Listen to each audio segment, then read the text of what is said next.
Long a symbol of the Ukrainian army's resistance against Kremlin-backed insurgents in East Ukraine, the control tower at Donetsk International Airport was destroyed on Tuesday as fighting escalated in the region.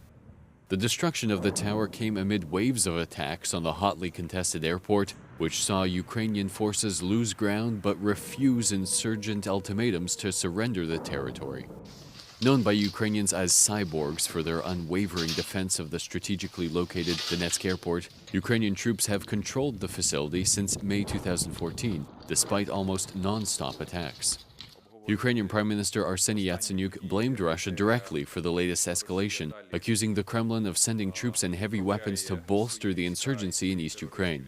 In a statement, Ukraine's National Security and Defense Council said that insurgents used mortars, tanks, anti-tank guided missiles, and heavy artillery during their assault on the airport.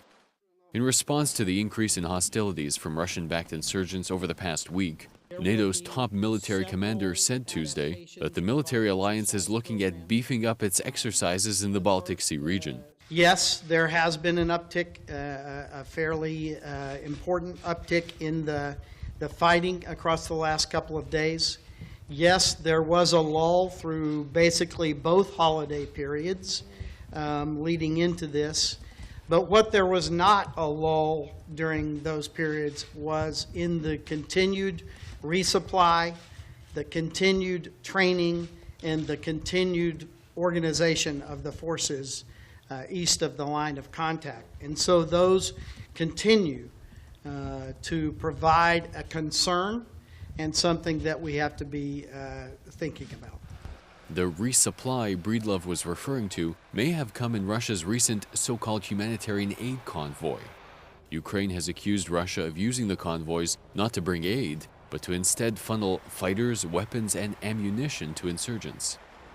In Donetsk, Chief Monitor for the OSCE says his group has also noticed an increase in insurgent aggression.